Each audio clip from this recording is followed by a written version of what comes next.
Today's speaker is John Brooks, Managing Director at Healthcare Capital. This company advises early-stage life sciences and companies and specializes in enabling innovative solutions in obesity, prediabetes, and diabetes. Mr. Brooks is the former president and CEO of the Joslin Diabetes Center.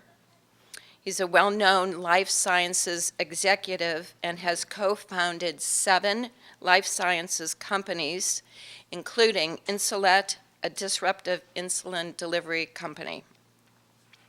He holds an MS in Business Administration and a BBA from the University of Massachusetts and is a certified public accountant.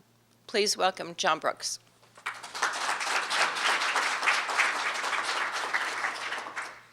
All right, why don't I get started? Well, again, it's a great honor, great privilege to be here and help you kind of wrap up this season's innovation series. So I thought what I would do is kind of give you a quick snapshot of diabetes, on a global scale, kind of the magnitude of the problem, and then kind of drill into, before we think about disrupting diabetes, what are some of the major changes going on in healthcare that really influence that? And then I'll go into a couple of fairly dense slides on what's possible. I'm not going to go into all the detail, but try to really provide an overview that there is a pretty radical transformation going on right now in diabetes. So I don't know if some of you, may not have an appreciation of really the magnitude of what we call the diabetes pandemic. So I think you can see here, this is the most recent information coming from the IDF last year, 415 million people around the world with diabetes. But you can see in not too many years down the road, it's projected to go to 642 million people.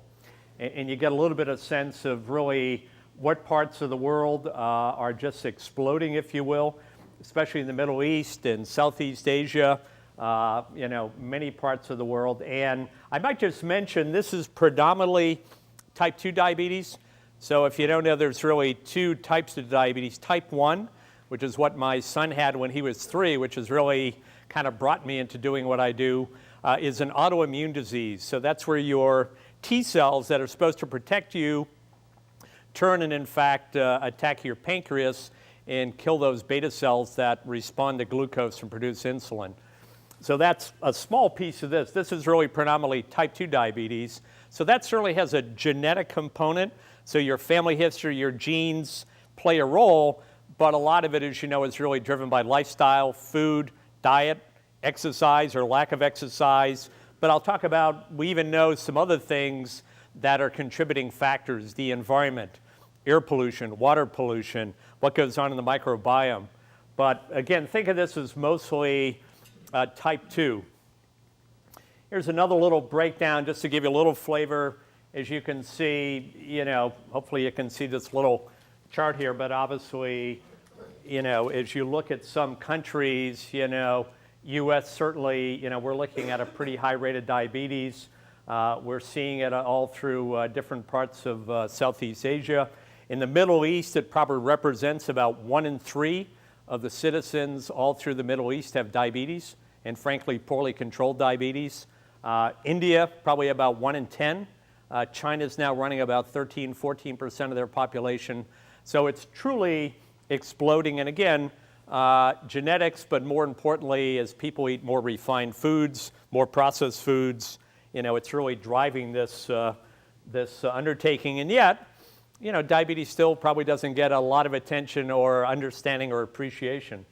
So if you look at it, maybe in a very simplistic way, here we are, roughly 1 in 11 adults in the world with diabetes. And, we fast forward not too many years, 1 in 10. So all of a sudden you're going to see literally, we could have, 1 in 10 that's going to be close to, if we get 7 billion people on the planet, 700 million people with diabetes. So again, a big problem. The other thing that I think probably isn't fully appreciated, and it's not a great statistic, but the fact that we're now seeing 5 million people die from diabetes. So in some ways, as you can see, it's eclipsing some of the other major non-communicable diseases, if you will.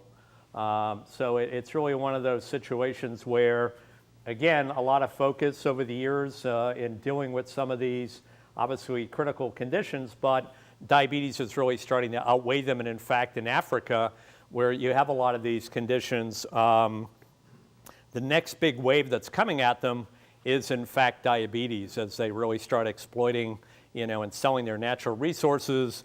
Lots of, fast food companies, lots of processed foods. So we're kind of unfortunately exporting this problem. And then, I think the other takeaway is the fact that, again, here's some more statistics, but, we really haven't historically been really solving this problem. You can see 30 million people in the US with diabetes, close to 90 million people pre-diabetic in this country. So you kind of see the fuel that's really driving these changes. So I think, part of my discussion and topic this afternoon is really what can we do about it? Because the traditional sick care model approach is not working.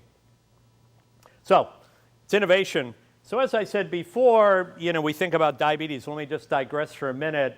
And I think many of you know these are kind of the factors that are going to weigh into how we disrupt diabetes. So I think many of you know, and in Massachusetts, California, a few other states, when we're seeing the federal government move towards payments tied to outcomes. Payments for people with a chronic condition tied to how well they do over the course of the year, not tied to the number of times they go to the hospital, the clinic, the number of visits or procedures they have. So I think that's going to be a major game changer, especially, again, in a chronic condition like diabetes. You're seeing a lot of new companies. So if you think of it, Google, Apple, Samsung, a lot of consumer electronic companies getting into diabetes. Panasonic just bought a company, Bayer, which is a blood glucose meter. So all of a sudden you've got disrupting, if you will, new entrants that are bringing technology, analytics, all of their capabilities where they think they can bring a different solution, if you will. You look at a lot of the effort, if you want to think of it, CVS. So CVS, obviously the Minute Clinic, and not surprisingly, they're starting to look at, what else can they do other than flu shots and camp physicals. So not surprisingly, they're looking at chronic disease. We're seeing a lot more interest in basically, whether you want to call it telemedicine or e-visits or virtual visits, but again, starting to get away from the idea that healthcare, and usually it's sick care, it needs to be delivered in a bricks and mortar setting. How do we really think about, being able to deliver solutions, through an internet connection?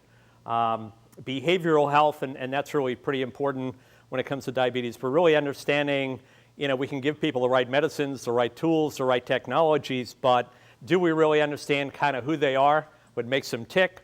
Are they having other issues? So it's an area where, it's not just thinking we're going to solve it with drugs or technology. We really do need to understand the individual.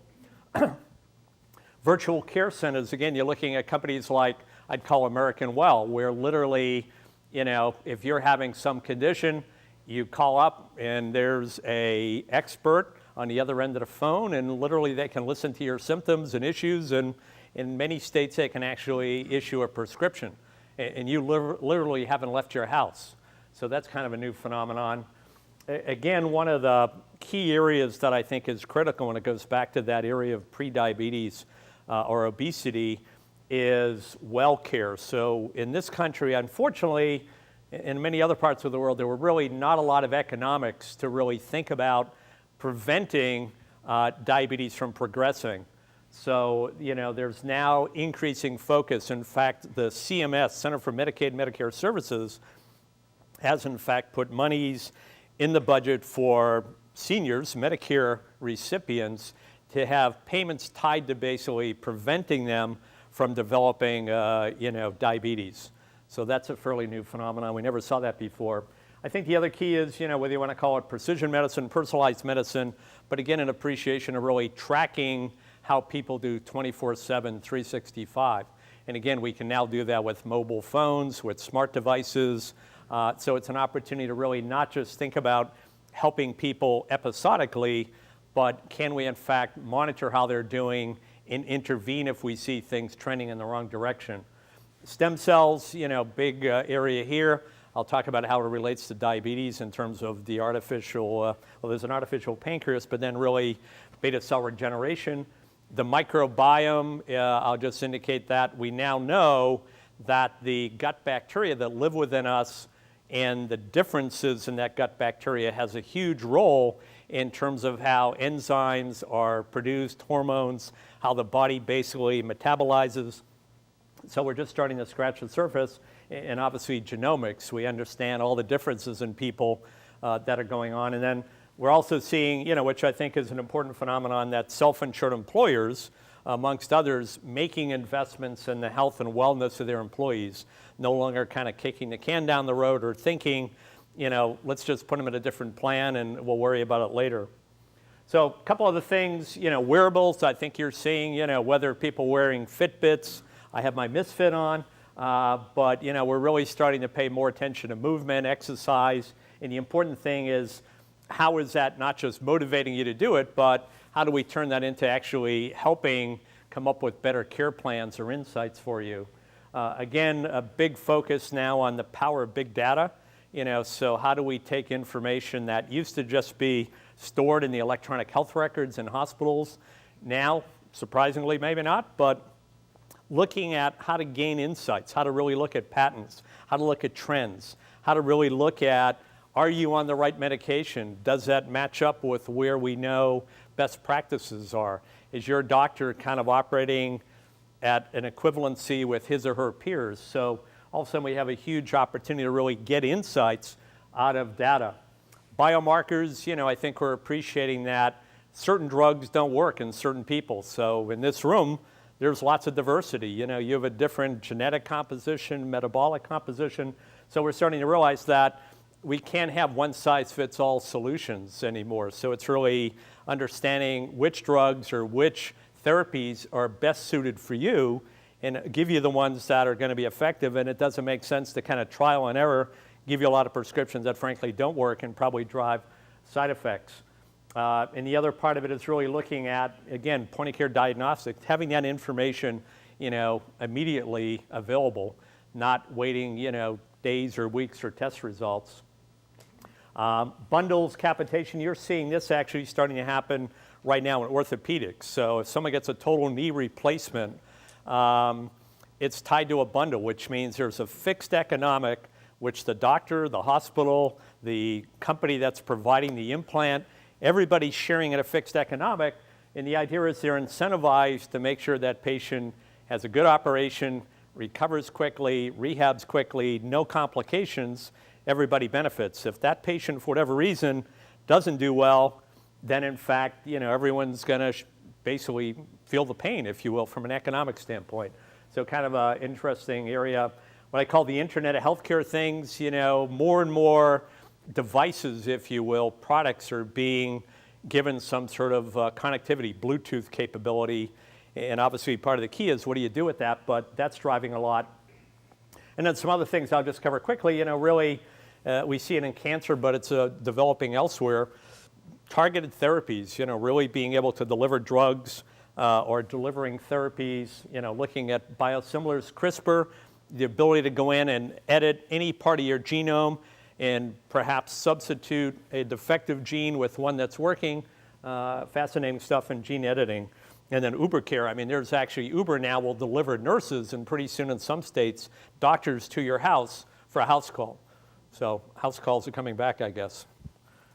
So let me kind of switch with that as a background. Some of this is a little bit repetitive, but now how does this translate into diabetes? And again, it really is this building phenomenon where, again, for a chronic condition, the mindset has been, we'll see people, a clinical service would see people 4 times a year. And again, great people, great doctors, nurses, educators.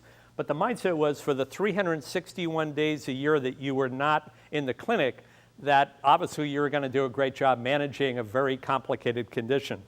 So I think we realized that just doesn't make sense. So the idea is, let's really look at how well people do over the span of a year. Let's really make sure, in fact, we're incentivizing the system to actually keep people out of the hospital, keep you out of the emergency room. So again, I think that's going to be a big change here. The other thing you see is this idea of smart glucometers, and there's going to be other smart devices, pumps and sensors. But now you have a situation the minute for people with diabetes, you do a finger stick generally, even though I know some folks are working on non-invasive, but you do a finger stick. And before, you'd get a result in 5 seconds on your glucometer, and that would tell you, what your blood sugars were. And, if you're a type 1, it would help you with your insulin. But now we're getting to the point where the minute you take that blood sugar test, that result is in the cloud. It's being analyzed. It's being looked at in the context of other information about you. And it's an opportunity to really trigger a call if, in fact, you want to call. And you can design or define when you want to get a call, at night or at work. Do you want to get a text message instead? But all of a sudden, you're getting real-time interaction, if you will, that helps you if, in fact, it looks like you're struggling with your care plan or your care management. So that's a company out in Chicago called Livongo is really driving that pretty extensively, and others. Again, retail health, so I mentioned that. Pretty soon you're going to see in the Minute Clinic that you can go to a Minute Clinic and basically have answers answered about your diabetes. You can go in and basically get some of your, if you're in relatively good shape, you can go to the Minute Clinic. You don't have to go to a more traditional, if you will, diabetes clinic. Again, we were experimenting at Joslin with virtual visits. You have a lot of college students that go off to school. They have type 1 diabetes, and literally they just kind of fall off the map. They're on their own. They're on campus. They're lucky if they see their endocrinologist maybe once in the summer when they're on school break. So we really put in a program where literally we could connect them to their endocrinologist, basically through a secure video link. And the idea is to really help people manage their disease. So you're not just thinking, once a year, because college students and as a whole, their level of diabetes control, is not very good. They go from being, the parents help them, the pediatric endocrinologists, and all of a sudden they're off on campus on their own. So big opportunities there. Again, there's now an appreciation, and I'm working with a number of companies where the idea is, how do we really help people at home manage their diabetes? So it's really an opportunity whether you can leverage the set-top box, whether you have an opportunity to have a lot of different devices in your home connected to that device. So it could be a scale, could be a glucometer, could be other things that are basically being analyzed. And then you're going to have someone basically call and help you understand your condition, especially for a lot of seniors or people that are at home because they're dealing with a lot of comorbidities. Again, I've talked about big data. I won't repeat that. Obviously opportunities with non-invasive devices. So right now, most blood sugar devices, they're checking the level of blood sugars, which is a level of how well you're controlling your diabetes. People are looking at the opportunity to basically have literally, instead of something that has to prick the skin or the interdermal interstitial fluid, it's an opportunity to basically almost put a bandage on. A little company like Google working on that. Obviously, you've heard about the contact lens. I put a question mark there because I think a lot of retinal specialists in diabetes are not sure that's going to work, but it could. You're now having companies that literally, there's a company, Senseonics, that's going to take a continuous glucose monitoring device, stick it under your skin. It's supposed to last right now for 6 months. You'll take it out, put a new one in. So all of a sudden, if you're a patient, you don't have to worry about having an extra device. It's literally going to be, working. It's going to be communicating. And, the idea is that they've found a way, presumably, to keep the body from following it, because many of you know the body has a tendency, if you put a foreign body in it, it tends to try to figure a way to defeat it, but people working on that.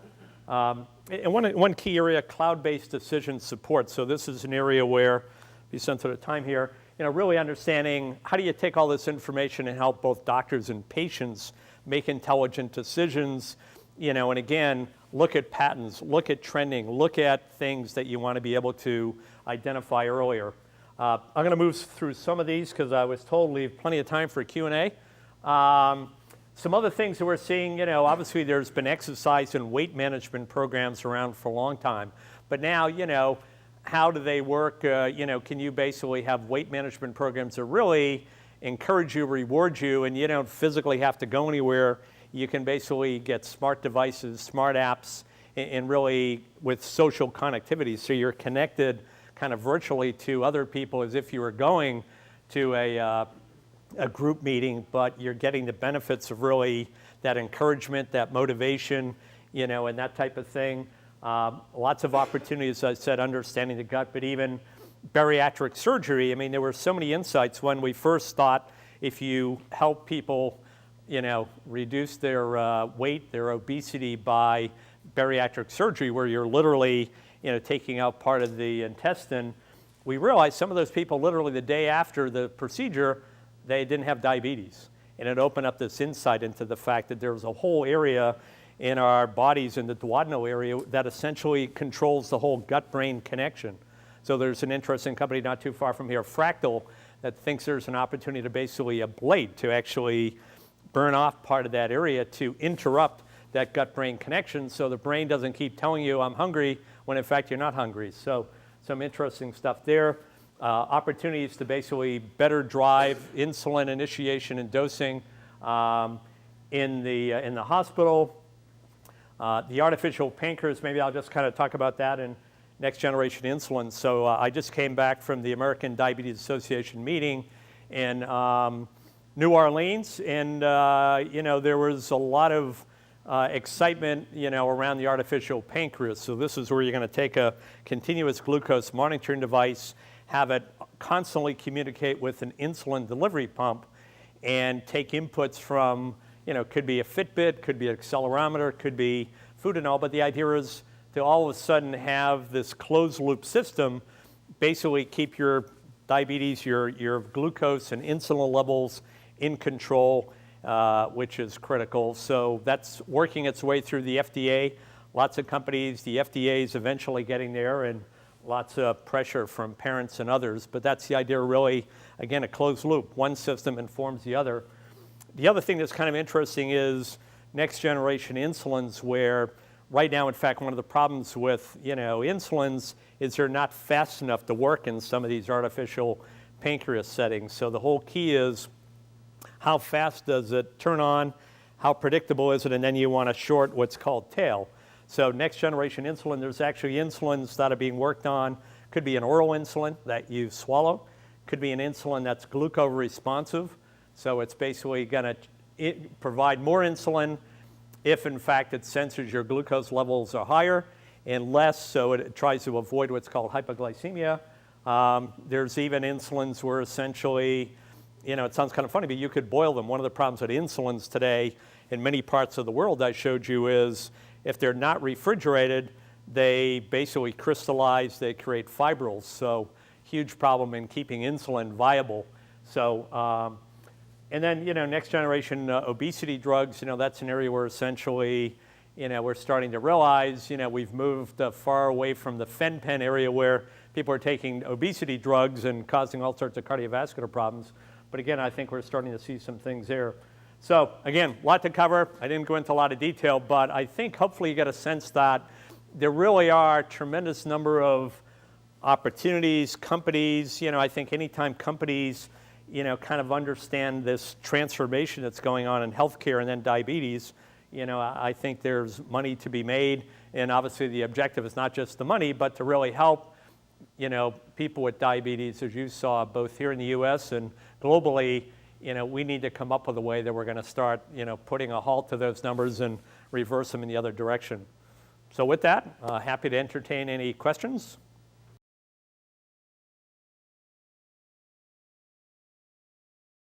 Yeah, it's a good question. So usually what happens, if you go for a physical, there's two tests. One is, just a fasting blood glucose level. And if that's elevated, usually there's a threshold around 100 or so. If it ranges between 100 and 120, that's usually a sign. There's also something called a A1C test. So that's where the glucose gets basically linked to your red blood cells.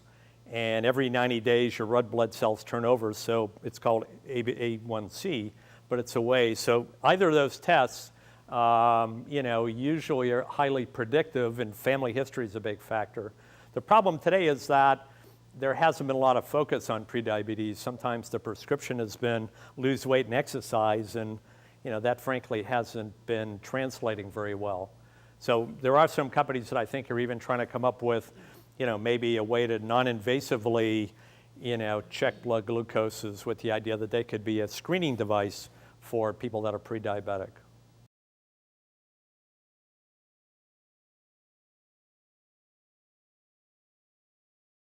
Yeah, it's a great question. So, it doesn't get anywhere near that amount of funding. I think there's still a little bit of a, perhaps a little bit of a sense in especially type 2 diabetes where there's still a little bit of what I would call a, kind of this mindset, look, people just brought it on their own, so why are we going to spend a lot of money? Obviously, probably much more money spent in type 1, to try to understand, is there an opportunity to really change that regulatory T cell process? I mean, in some ways, kind of rebooting the thymus. But, there's more money now because I think the federal government, it hadn't been there, but it's starting to build because I think an appreciation that, this is starting to become a very costly disease. And one thing about diabetes is it drives kidney disease, chronic kidney disease, it drives cardiovascular issues, peripheral vascular issues, leads to amputation. People end up with vision problems. So it really drives all the downstream complications that are pretty expensive. But it's still, as an order of magnitude, some diseases, cancer, back in the day, AIDS and all. I mean, those diseases kind of have a more acute, I guess, concern, where diabetes is kind of this very gradual progressive disease. And again, that's always a struggle to get the right amount of money to support research.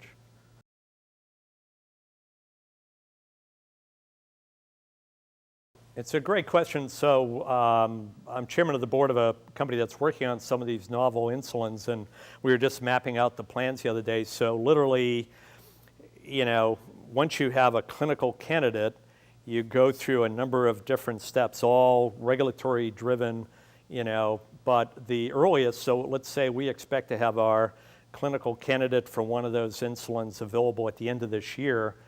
Right now, we would project that product won't be available until 2023, just because it has to go through, all these, it's really regulatory hurdles. So, that's why I said in the artificial pancreas, I mean, there were just many people from the Juvenile Diabetes Research Foundation, JDRF, and others, I mean, really went down and kind of hammered the FDA, if you will, to try to really shorten some of these timelines. You see some of the recent things with Duchenne's disease, where again, I think parent organizations and, people are trying to convince the FDA that, perfection is the enemy of good, not that you want to put anyone at risk, but, I think the idea is that even the artificial pancreas, if you think of it with algorithms that are going to try to determine blood glucose, exercise, all these parameters, and then how do you use that to regulate insulin delivery, those algorithms are never going to be as good as they need to be until lots of people are using it.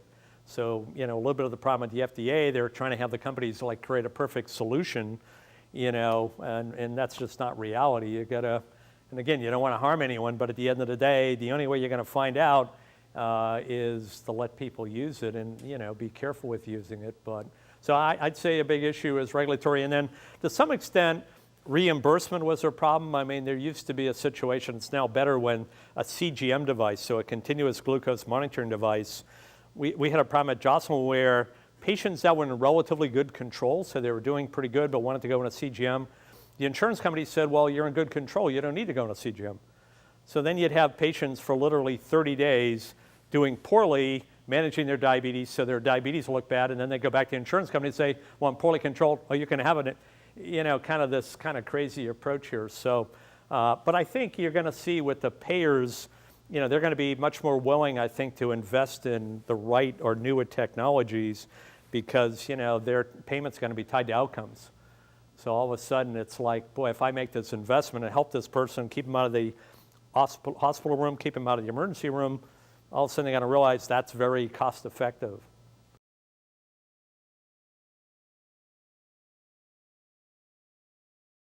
Yeah, so again, historically, I mean, there weren't many because there was no economics unless you were going to get patient self-pay. So I'd say right now it's still early days, and it's really quite variable around the country. I kind of call it a 50-state checkered quilt, because every state's a little bit different. But Massachusetts, California, and again, these self-insured employers are in fact the ones that are willing to make those investments. So we see a lot of self-insured employers who are responsible, not just during their employment, but perhaps in retirement, are in fact willing to make investments in companies that are thinking about wellness, prevention, and they're moving beyond, just kind of saying, here's a pedometer, go walk at lunchtime. But I think they're becoming much more focused on really, fundamental investments, because someone showed them that at the end of the day, and again, you got to make sure the employees are motivated, but if they're motivated, they're involved, I think it's pretty easy to show that that's going to produce long-term benefits.